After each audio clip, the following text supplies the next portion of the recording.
വലിയ ഉത്സാഹത്തിൽ ഇതേപോലെ ഓടി ഓടിപ്പോയതാണ്, പക്ഷേ എങ്ങും എത്തിയില്ല. രാവിലെ ഒരു 10-11 മണിയായപ്പോഴത്തേക്ക് നമ്മുടെ അടുത്തുള്ള പാർക്കിലൊന്ന് പോയതാണ്. കാരണം വലിയൊരു മഴയ്ക്ക് ശേഷം നല്ല കിടിലൻ തണുപ്പും നല്ല കൂൾ ക്ലൈമറ്റും ആയിരുന്നു. അപ്പോൾ കുറച്ച് നേരം പാർക്കിൽ പോയിരിക്കാമെന്നും പറഞ്ഞ് ഇതേപോലെ പോയതാണ്. പക്ഷേ പോയി ഒരു 10 മിനിറ്റ് തികച്ചില്ല കേട്ടോ. അപ്പോഴത്തേക്കും വീണ്ടും നല്ല മഴ പെയ്ത്.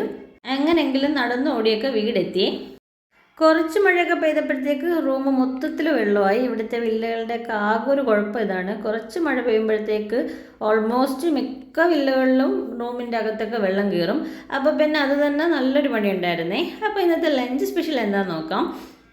ഒരുപാട് റൂം ക്ലീനിങ് ഒക്കെ ഉണ്ടായിരുന്നുകൊണ്ട് തന്നെ ലഞ്ച് വലിയ രീതിയിലൊന്നും ഉണ്ടാക്കിയില്ല. സിമ്പിളായിട്ടൊരു ടൊമാറ്റോ റൈസ് ആണ് ഉണ്ടാക്കിയിരുന്നത്. മിക്കപ്പോഴും ഈ ടൊമാറ്റോ റൈസ് ഒക്കെ 2 രീതിയിൽ വെച്ച് കാണാറുണ്ട്. ചിലർ 1 പോട്ട് റെസിപ്പി ആയിട്ട് വെക്കും, വെള്ളവും അരിയും കൂടെ ഒക്കെ ചേർത്തിട്ട് 1 പോട്ടിൽ ഇത് സെറ്റ് ചെയ്തെടുക്കും. പക്ഷേ ഞാൻ എപ്പോഴും ഈ ഒരു രീതിയിലാണ് കേട്ടോ ചെയ്യുന്നത്. ഇതാകുമ്പോൾ എനിക്ക് ചോറ് കറക്റ്റ് പരുവത്തിന് കിട്ടും.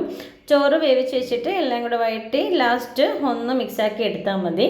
ഒത്തിരി വെന്ത് കുഴഞ്ഞൊന്നും പോകില്ല കേട്ടോ. അപ്പോൾ ഈ ഒരു രീതിയാണ് ഞാൻ എപ്പോഴും ഫോളോ ചെയ്യാറ്.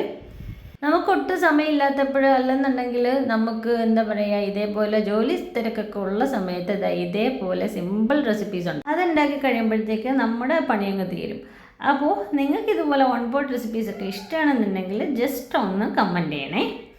അപ്പോൾ നമ്മുടെ ഈസി ആൻഡ് ടേസ്റ്റി ആയിട്ടുള്ള ടൊമാറ്റോ റൈസ് റെഡി ആയിട്ടുണ്ട്. അപ്പോൾ ഇതിൻ്റെ കൂടെ വലിയ സൈഡ് ഡിഷ് ഒന്നും വേണ്ട. എങ്കിലും കൊച്ചുങ്ങൾക്കായിട്ട് ഞാൻ 2 മുട്ട ഇതേപോലെ ഒന്ന് ഹാഫ് ബോയിൽ ചെയ്തെടുത്തിട്ടുണ്ട്. അപ്പോൾ നിങ്ങൾക്ക് ഇഷ്ടമുള്ള സിമ്പിൾ 1 പോട്ട് റെസിപ്പീസ് ഏതാണെന്ന് കമൻറ്റ് ചെയ്യുക. വീഡിയോ ഇഷ്ടപ്പെട്ടാൽ ലൈക്ക് ആൻഡ് ഷെയർ ചെയ്ത് ഒന്ന് സപ്പോർട്ട് ചെയ്യണേ.